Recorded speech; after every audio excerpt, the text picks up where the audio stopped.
सबको पता है कि सर्दी बहुत है जल्दी बता। जी सबको पता है कि जो मिसबा है वो प्रॉब्लमेटिक रहे हैं शुरू से ही। कौन? जी तो आप खुल के क्यों नहीं कह रहे कि मिसबा को साइड इसी में ऐड देखिए बात सुने, इसी में ऐड कर लें कि ये दोनों स्कूल कोचिंग के भी लायक नहीं है। ये बात यहाँ तक पहुँच गई, आप क्या कहेंगे? देखें मिसबा की कंट्रीब्यूशन पाकिस्तान टीम के लिए बहुत ज़बरदस्त रही है, इस पे तो कोई शक नहीं है। ठीक है, मैं सिर्फ एक चीज़ जो प्लेयरों के अंदर जो एक चीज़ नज़र आ रही है ना, वो एक चिकन हार्टेड प्लेयर का काम नहीं है क्रिकेट खेलना। आपको आप जितने भी टैलेंटेड हो, लेकिन अगर अंदर से आप चिकन हार्टेड हो, मुर्गी का दिल लेके खेलोगे तो आप कभी नहीं खेल पाओगे।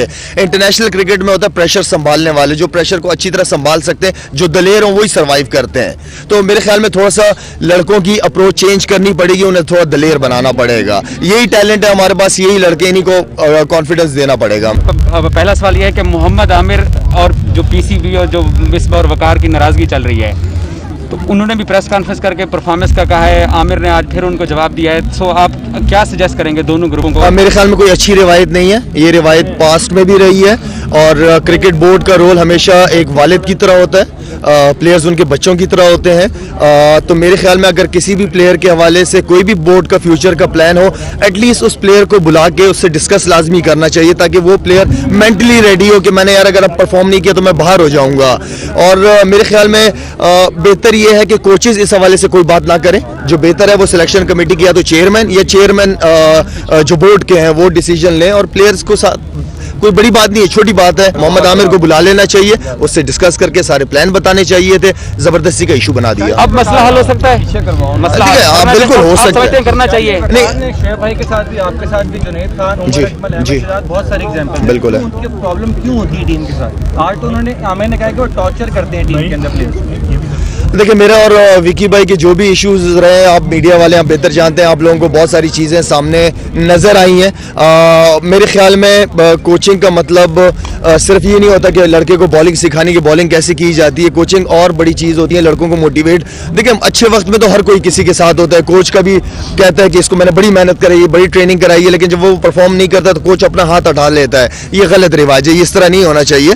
साथ मिलके चीज़ों को लेके चला जाए, इसलिए कि मुल्क की इज्जत की जब बात होती है तो मिलके काम किया जाए तो ज़्यादा बेहतर है। ये जो प्रॉब्लम्स हैं ये पाकिस्तान टीम का नुकसान कर रहे हैं। जो चीज़ें हम कमेटियां देख रहे हैं या जो एक दूसरे पे बयानबाजी हो रही है, गलत सब कुछ है, इस पे क्या कहेंगे आप? गलत रिवायत है, बिल्कुल गलत रिवायत है। जिस तरह मैंने कहा क्रिकेट बोर्ड का एक अहम रोल है, क्रिकेट बोर्ड को चाहिए कि मोहम्मद आमिर को भी बुलाए और उसके साथ डिस्कस करें, चीज़ों को सॉर्ट आउट करें। अगर आपकी नीयत ही नहीं है एक काम को हल करने की तो वो इसी तरह ही चलता रहेगा। अगर आपने मसले को हल करना है तो वो हल हो जाएगा, ईजी है।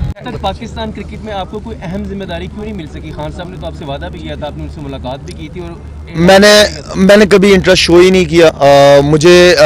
मुझे सिर्फ पाकिस्तान टीम नज़र नहीं आती।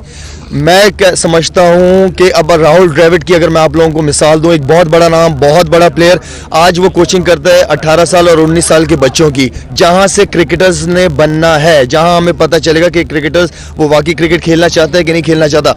तो राहुल द्रविड़ की जिम्मेदारी को देख के फिर मैं ज़्यादातर मुझे नज़र आता है कि हमें सिर्फ पाकिस्तान टीम की कोचिंग नज़र आती है, जिसके मैं टोटली अगेंस्ट हूँ। आप अंडर 14 लेवल पे हमारे जो टॉप स्टार्स बैट्समैन हैं, चाहे वो मोहम्मद यूसुफ की शक्ल में हो, इंजी भाई की शक्ल में, यूनुस खान की शक्ल में, ये वो नाम है जिन्होंने बड़ी मेहनत करके अपने नाम बनाए। तो इनको अंडर 14, अंडर 16, अंडर 19 लेवल पे ये पूरा एक कैंपेन चलानी चाहिए, इनको देनी चाहिए क्रिकेट बोर्ड को, ताकि टैलेंट यहाँ से नजर आए। पाकिस्तान टीम में मुझे कोचिंग का कश्मीर लीग जो होने जा रही है, इसमें पाकिस्तानी प्लेयर जैसे आप बता रहे थे कि खेलने जा रहे हैं, तो कितनी बड़ी अपॉर्चुनिटी है वहाँ के लोकल प्लेयर्स के लिए कि वो पाकिस्तान लेवल पर या PSL लेवल तक आएंगे और फिर इंटरनेशनल लेवल उनको मिलेगा। ये अपॉर्चुनिटी, एक प्लेटफॉर्म आप सजाने जा रहे हैं। देखिए लीग क्रिकेट जो होती है उससे जो फ़ायदा होता है वो बेसिकली जो लोकल प्लेयर्स होते हैं उनको बहुत ज़्यादा फ़ायदा होता है। एक तो सारे सीनियर्स के साथ जो नेशनल इंटरनेशनल प्लेयर्स है उनके साथ आप ड्रेसिंग रूम शेयर करते हो, बहुत कुछ सीखने का मौका मिलता है। और अच्छी बात यह है कि कश्मीर के अंदर जब कोरोना के बीच में मैं फूड ड्राइव पे गया हुआ था, वहाँ पे जो लोगों का शौक और बच्चों को मैं खेलते हुए देख रहा था, तो वो एक बड़ी ज़बरदस्त चीज़ थी कि एटलीस्ट वहाँ पे क्रिकेट का बहुत ज़्यादा शौक है और पाकिस्तान को हर लिहाज से बहुत ज़्यादा सपोर्ट मिलती थी अगेंस्ट कोई भी टीम खेल रहा होता था। तो ये एक वहाँ पे एक शौक है बच्चों का। और लीग कि वहाँ जाने से बहुत सारे बच्चों को फ़ायदा होगा, एक अच्छी अपॉर्चुनिटी उन सारे बच्चों को मिलेगी।